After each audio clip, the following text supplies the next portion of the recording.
Welcome to Unfiltered with Ibiyemi, the podcast where we go beyond the polished titles, yes, we do, to uncover the real stories, the challenges, the lessons, the defining moments that shape people's journey so you don't have to crawl. Stick with us today because I'm joined by someone truly special. Dimma is a business development manager, a strategist, and someone that embodies growth, resilience, and impact, both personally and professionally. Dima, welcome. It's really great to have you here. Thank you. I'm excited to be on the podcast. I love that. Thank you so much. Okay, let's kick things off today. Who is Dima? Beyond Okay. LinkedIn, beyond the bio, beyond the titles, what's that part of your story that you feel like you want people to see? Well, you already said the LinkedIn part. Yeah. Dimma is a business development professional with over a decade of experience in sales and commercial strategy roles, and that's across industries. I've done freight and shipping, pharmaceuticals, oil and gas marketing, and currently now in technology and business advisory. And I would say I've grown in my ability to adapt to diverse, high stake industries while consistently driving commercial output. Now, beyond these, Dimma is extra Dimma. I love that. I love that. When I was a little girl, I was what Nigerian mothers and aunties would call Tuza body or Baza queen. And what that really means is that I was a child that was all over the place, talking plenty, doing extra. In fact, my mom would say, "Why don't you behave calmly like a lady?" You know, I was so extra that one time when I was about 15 years old, my knees were making weird sounds. And so my mom took me to the hospital to run some tests. And after spending a full day at the hospital, the doctor told my mom that the sound from my knees was because my body was doing extra. So basically, it was due to general hyperactivity.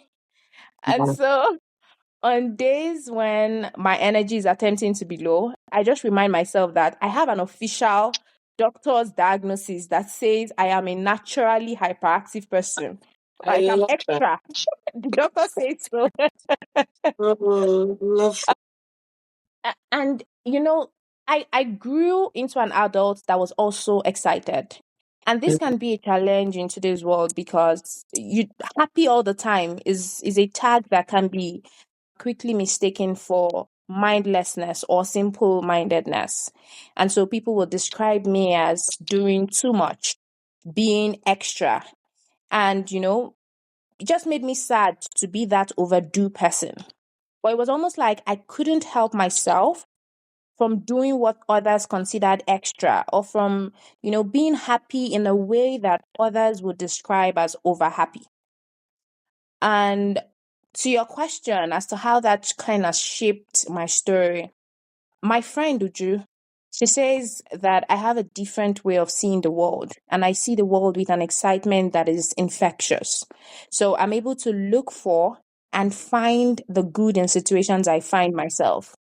And so when we had that conversation and Uju said, "You're happy about everything. I think it's your special gift. You're cheerful." It was a validation that I didn't even know I needed, right? That just to think that positive energy, excitement, cheerfulness, those are my superpowers, enthusiasm. And it's unique because cheerfulness is not something you probably think of when they say, okay, mention your career superpower. Like you don't say, oh, my career superpower is I'm cheerful, right? But Mhm. that's where it comes into the fact that anything you are really good at, if it if it's properly optimized, it can become a superpower for you to show up fully in your career. Because I soon realized that the things that came easy to me were things that people struggled with. So the conversations and laughter that I didn't even need to think about, people would be tied up in worrying and trying to have those same conversations. The bosses that people said were rigid, would respond warmly to me. And I generally had better results getting things done with the teams that I worked with. And it just occurred to me that, this was happening because I was approaching the world and those with whom I interacted with through a lens of goodness. So I was basically finding otherwise difficult situations easier because of how I was approaching it. And I think that really shaped my mindset and my approach. So I don't come in with a mindset of how do people behave around here so I can conform. Mm-mm. I come to every role with my own aura of positive energy and cheerfulness. So I'm not limiting myself based off of other people's experiences. And I feel like that has been something that has helped shape the best version of myself and carry on through my career journey so far. Wow, that is beautiful. And you've covered the bits where you say people don't usually see this part, but it has shaped my journey. You shared the experience of when you're you feel like you've been diagnosed to have like a hyper. No, it's amazing, and that's a very beautiful story. Thank you so much for sharing with us on the Unfiltered podcast. Okay, so at the start of your career or when you're stepping into somewhere that is completely new and it's a new environment, like you shared with me earlier on how you moved to Canada, what would you say is the biggest shock or reality check that you had to face, whilst you were navigating this new environment? Well, the thing about relocating to a completely new country is that there are lots of things that will shock you. So Absolutely. I don't know that I can identify one as the biggest, right? But I would say that the majority of the culture shock that I experienced was actually outside of the workplace, right? It was things around how the system operates. So take for instance the refund policy here. I remember when we first arrived, we went to Walmart to buy space heaters. And somehow we erroneously bought a standing fan that was shaped like a space heater. I Mhm. was worried, right? Because this was literally our first month here. So we were still converting naira to dollars. So Mm, imagine that you're converting naira to dollars and you realize that you've just wasted $200. So wow. our our landlord at the time had said, "Oh, don't worry, you're going to get a refund or a replacement." But coming from Nigerian policy of after sales, no refund, I was so sure we were going to be ignored. So I'd prepared my story, I'd, gotten ready to explain and re-explain why we needed the money back. But we got to Walmart, my heart was pounding. But the lady she didn't ask us to explain plenty. She asked for the receipt, and I think in less than 2 minutes, she had processed the refund because Mm, apparently they didn't have space heaters at the time. I can't explain to you how confused I was. I'm like, wait, my full story that I have prepared, you mean I won't share it? Like, I don't need to explain why, right? To say that I was shocked, it was an understatement, right? So I didn't necessarily need to overcome this shock, right? But I think what that did for me is I operate now with that increased level of trust in the people around me here. Because as a Nigerian, there's that tendency to constantly be on alert mode of thinking, what's the end game? Is this other person trying to play me? Whether it's in regular purchases or even in office space, you don't want to be caught off guard because you're yeah. subconsciously evaluating everything for signs of something that could seem off, right? But I realize that there seems to be less of that here because Canada operates mostly as a trust society. And that's something I'm very glad to experience. It sort of places a responsibility on all of us to stay true to that trust. And that means that the average person here in Canada has a strong sense of accountability. And I like it a lot, I tell you, right? It's one of the reasons I'm glad that when we chose to leave, we chose Canada. Are you here? Yes, I'm here. So you said when you chose to leave, you chose Canada. Just a Mhm. sidetrack. Why did you choose Canada? I liked Canada. I love that. Nice and short That's answer. honest reason. Like any other reason I tell you in addition to that reason is an addendum. Honestly. So my husband was the question he asked me at the time was, okay, do you want to go to the US or do you want to go to Canada? Right. And I just liked Canada, to be honest. Like Mm. there's no big strategical reason as to why it was Canada for me. I just liked the country, honestly. That's Yeah. just it. Here ever an option? Because you said it was between No, US UK was never an option for me. No. The and same way I just like Canada. That's the same way UK was just never an option. I don't know why, but it just never was a thing for me. wow. Love it. Love it. Love it. Okay. So just getting back into the flow, we've talked about a lot of things, even though it feels like it's a short time, you've been really amazing with sharing your journey. And I'm sure that a lot of people listening to this right now, they can relate to it. And you speak so beautifully as well. So a Thank lot of you. people, yeah, a lot of people struggle. They're thinking, how do I start over? I've shared my story a couple of times on the Unfiltered podcast on how I relocated, felt like starting over. When you've built a career for yourself, you're doing so well, you think you've built everything beautifully, and relocate to a new country. And 90% of the time, it feels like you're starting again. Recently, it's much more better for immigrants because there's a lot of people that can guide them.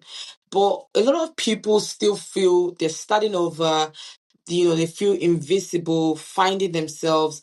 It might not even be about relocation. A lot of people might even just be in their home country. They're still there, but they're feeling stuck. They can't find themselves. They can't reflect their potential. Is this something you've ever experienced before? And how did you shift away from that into the kind of career that you've built for yourself today? Okay, so when I share my Canadian experience with people, I usually put a caveat to say that my journey has been quite literally a miracle in Mm, how God has guided my path throughout the decision to choose Canada. So, to your question, no, I did not struggle with sort of like starting over from the scratch or needing to take on survival jobs. yeah. When we discussed the permanent residency decision, I told God that I'd already invested about 8 years of my life building my career and I didn't want to start afresh, Mm, especially because I had a good and stable job with a multinational company in Nigeria where I'd worked for about 5 years. The company was stable and I was performing excellently on my role. So there wasn't anything chasing me out of the job, right? mm, So I specifically asked God for career growth. I told him, Jehovah, I know that this is a new country, and typically we would need jobs to cater for our needs. But my father, please, what I want is not just any job, just for the sake of catering for needs. I want a job that would continue the progress of the career I've been building in the past 8 years. And that was what Jehovah gave to me. mm. Yeah. I love it. I just have to pause you there. I love this so much. The angle. I love it so much because when you rely on God and Mm-hmm. you I have no other option. When you're literally holding someone on the left leg and you're like, Yeah. not let you go. I love it. And he Congratulations didn't to let you. me go. He didn't let me go, honestly. Now, the Bible says that we need to give Jehovah something to bless, right? So I'd done the prayer part, right? But to Yeah. get the kind of job I wanted, I also needed to put in the work for God to bless my efforts.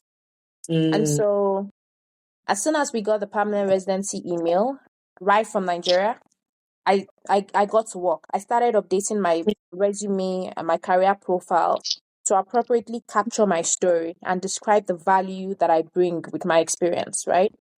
And what that did for me was that it helped me to review my skills, experience, career interest, to decide what I wanted my next career move to be. That mm, is, do I want to remain in the same industry? Am I fine with continuing in sales and business development, or do I want to pivot into something else? If I were to do something else, what would that something else be? And how do my current skills connect? Mm, I've prayed for growth. So how will I define career growth in this next phase? Which yeah. firms am I interested in? Why am I interested in them? And what jobs do they have available? These were core questions that helped me with the clarity that was required for that job application process. Uh, Mm, and I enjoy I enjoy mapping out plans on Excel sheets. So what I did was I opened an Excel sheet using these questions to draft a plan and a checklist. Next, I went to Google, used that to draw up a list of the top 100 companies here in Calgary. I already knew I wanted to stay in Calgary, right?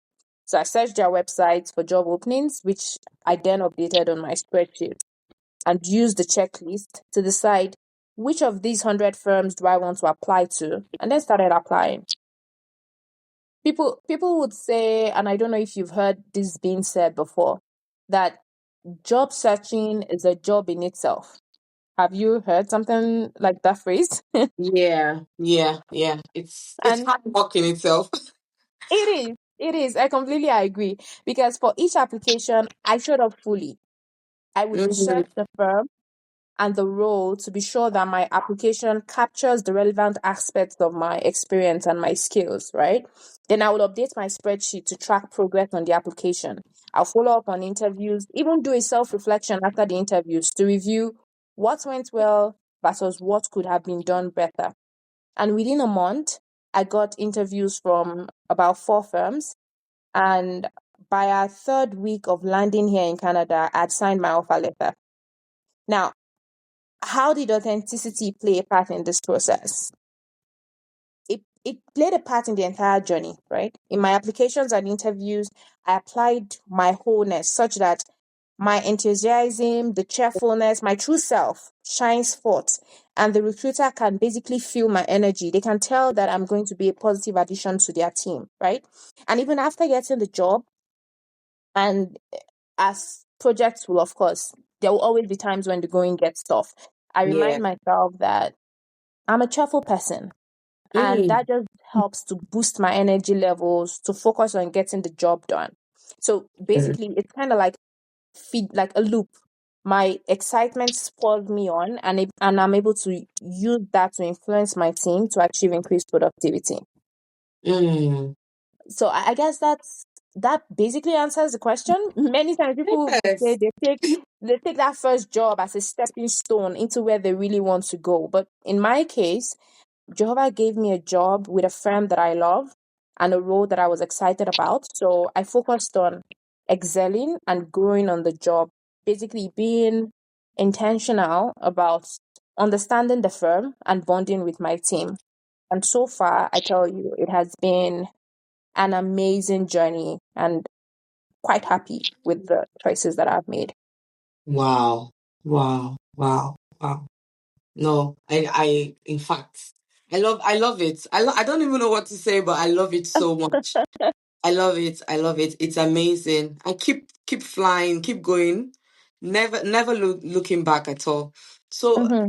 obviously, I now know that you don't have, I wouldn't say you don't have a lot of low moments, but obviously in your immigration journey and transitioning into a career, it doesn't sound like there was a point where you had to go low.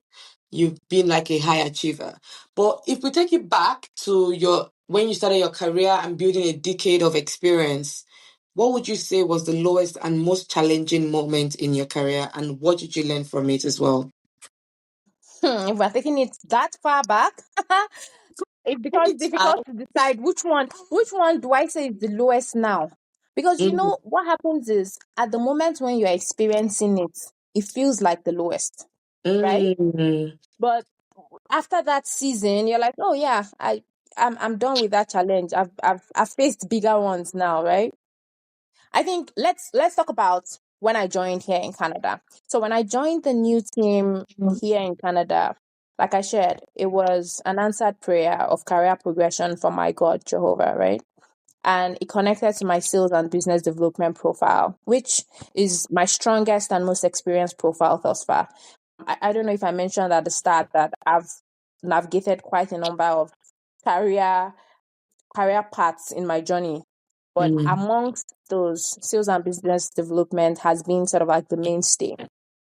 Now, the challenge though was that in my previous roles, I was used to selling products and other non-tech services. But here on this job in Canada, I was expected to sell technology and strategy consulting services and in a new country, which means now I'm learning the new culture, the new team, the new, what's it called, sales structure, right? Stakeholders as well. Exactly. Everything new. So this meant a new round of learning to understand the industry and business processes.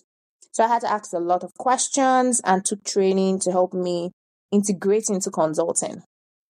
Fortunately, I had a manager that was interested in my growth. And so I felt safe asking questions with full confidence that I would get answers. Right. And it also felt safe sharing my ideas with the confidence that my ideas will not just be shut down blindly. And I would say that's another place where authenticity comes in. Many times people interpret authenticity to mean, oh, this is who I am, so take me as I am. Mm-mm. However, authenticity can also mean this is who I am. And so here's where I need to adjust to be a better version of me in this season of my life and career, right? So I did attempts to hide behind my previous experience. Instead, I was honest with myself to identify the dynamics of this new business landscape and actively adapted to it. So basically, I'm saying I know that I have the skills, I know that I have the experience, but I also acknowledge that this is a new environment. What what are the things that happen in this new environment?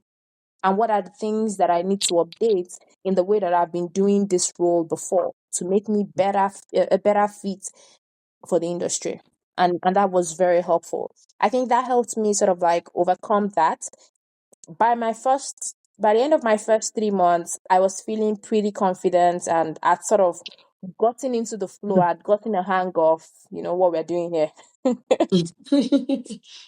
Wow, that's so good.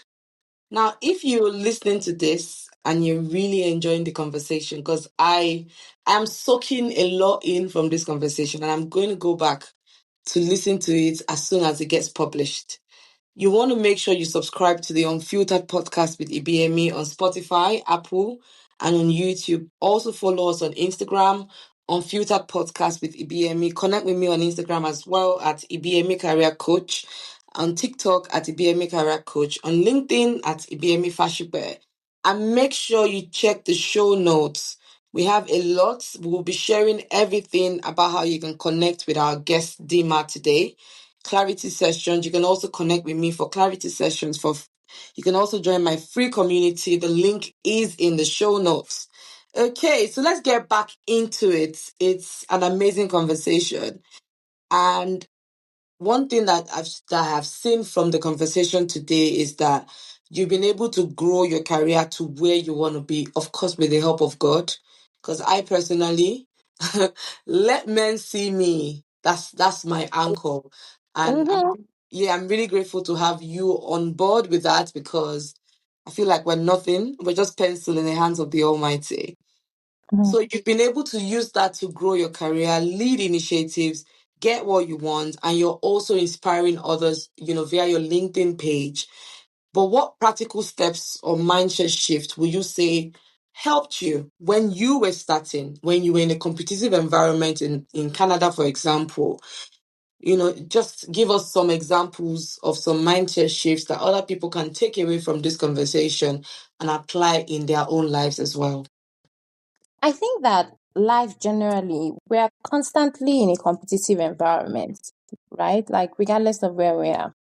And for me, my career dream has been to be the best at whatever I do and make an Mm, impact in the work that I do.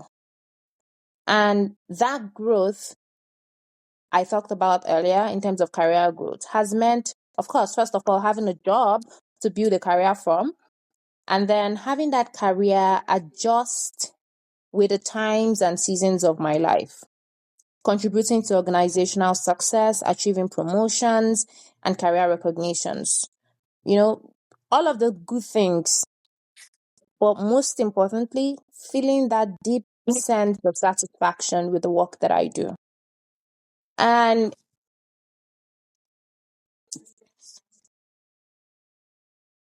so, among others, I'd share 6 of the factors that have supported me on my career progression journey thus far. First one is aligning to the tune of reality. Like, what's happening in my life right now? Where do I need to be in this moment of my life? Not just, oh, what do people think I should be doing right now, right? Number Mm. 2, seeing the big picture. Number 3, striving for excellence at every turn. Number 4, being at the core of the business. Number 5, I would say finding relevance and synergies between my personal and career profiles. And of course, being number 6 would be being alert to organizational, career, and industry trends. Now, Nigerian uncles and aunties, and you've probably heard this said before, Ibiyemi, they would usually confirm the credibility of a university course by saying, "Oh, you can work anywhere." I don't know if you've if you've heard Yeah, something like that. yeah, absolutely. Okay. I joke about the fact that I took too seriously the motivation that one can become anything. And that's Mm. good for confidence, right? Because I honestly and truly do not believe there's anything that is out of reach for me. And that's why each time something piques my interest, I explore and soon find ways that excellence can be achieved in that sphere. And it helps me stay true to my zeal for life, right? And what that translates to is that I am happier and more energized doing the work that I do because my mind stays exploring the interest and my mind is well fed with curiosity. So, in all my job roles, I basically set out on a mission to quote unquote put my stamp of excellence, as I like to say, and then work hard at it to foster trust in my capabilities. I I like that when I tell my team members, "Oh, I've got this." They have confidence that I'm going to go all out to get it done, and they can feel safe in knowing that I'll be handling it correctly. And that has really been instrumental in helping me stand out. Mm. Wow. For someone listening right now, all you need to do is take notes and take this away, and it can be your anchor through the difficult moments that you might be in right now in your career. Thank you so much for sharing that, Dimma. Okay, so we're getting to the end of this conversation. I don't want this conversation to end, but we're getting to the end. And if someone listening right now, they're thinking, okay, thank you so much, Dimma, for everything you said. But what do you think I should do? What would you say to them? To build a meaningful career, what would you say they should do? I would say I understand how it feels to be quiet in the meeting room. And sometimes that's because you're new and you're probably better off listening. But other times it's because your own words are new to your tongue. And so they seem to stick beneath your tongue with no escape. When you feel your heart racing and you find that your voice is thinning as you speak, remind yourself that it is perfectly normal to feel this way. A new career is really the result of a mind that is eager to learn and absorb a new personality. So you are testing on uncharted waters, and it's okay to wobble. In fact, sometimes falling is exactly what you need to stand tall. So practice, practice, practice. Put yourself out there. And each time you do, make sure to stamp your efforts with a mark of excellence that should be associated with you. Be willing to take on projects. Create projects for yourself and then tell your story correctly. Because sometimes the problem is not that you don't have the experience, it is that you are not structuring the story well to tell the relevant aspects of your journey. So, I guess in summary, 4 key points I would share to support anyone who is trying to build a meaningful career here in Canada. I'd say number one, define your reason for moving to Canada. Create your own roadmap and be intentional about making your plans a reality. Because as humans, we are ever evolving. And so your career is free to evolve too. Don't get stuck. At any point you feel you need to do something new, if it's not working, feel free to change. Like don't get stuck in, oh, I've done this for 100 years, so I must continue. You don't have to continue. Number two, make mistakes. It is okay if it turns out that this career is a disaster. Don't give up. Just steer the ship anew and redirect your step. If you're wondering whether you're making a mess, tell yourself, okay, yes, I am probably making a mess. And then keep at it anyway. Make that mess until it no longer messes you up. Number three, relax. It is still you. The same you that had that 10 years experience from Nigeria or from whichever country you came from. Yes, you're in a new environment, but it is you nonetheless. So tap into your inner energy to remain cheerful. Be open-minded and ask questions. Talk to people who have walked the paths. This is a new career. It's a new country. It's a new people. You need an open mind to navigate all of this. And lastly, number four, I would say learn about the culture and the people. Learn the nuances. Experiment with food and be interested and embrace the community. Make friends. And when you're interacting with people, seek to see the good and form bond. Assume that people are operating with you from a position of goodness first. This is home now. So make sure to live truly. Wow. Thank you so much, Dimma. Thank you for sharing your story today with me on the Unfiltered podcast. Your journey is proof that it's possible. And there is no limitation, neither by your color, neither by where you come from. There is no limitation. So you can grow, you can thrive, no matter where you start. It doesn't matter where you start. All that matters is where you're going. Before we wrap up, where can listeners connect with you and follow more of your story and your journey? I'm available on LinkedIn, Dimma Okezie, and I share a lot of what's happening with me, thoughts, and I'll be happy to connect with anyone who has questions or would love to talk more on any aspect of what we've shared today. Yeah, send me a message. Yeah, and obviously, how you can connect with Dima will be in the show notes, so look out for that. Thank you so much, Dima, and thank you everyone for tuning in to the Unfiltered podcast with Ibiyemi. If this episode has spoken to you, please subscribe, leave a review, leave a comment, share it with someone that needs to hear it. Again, don't forget that you can connect with us on Instagram, Unfiltered with Ibiyemi Podcast at Ibiyemi Career Coach on TikTok and on Instagram. On LinkedIn, it's Ibiyemi Fashiwear.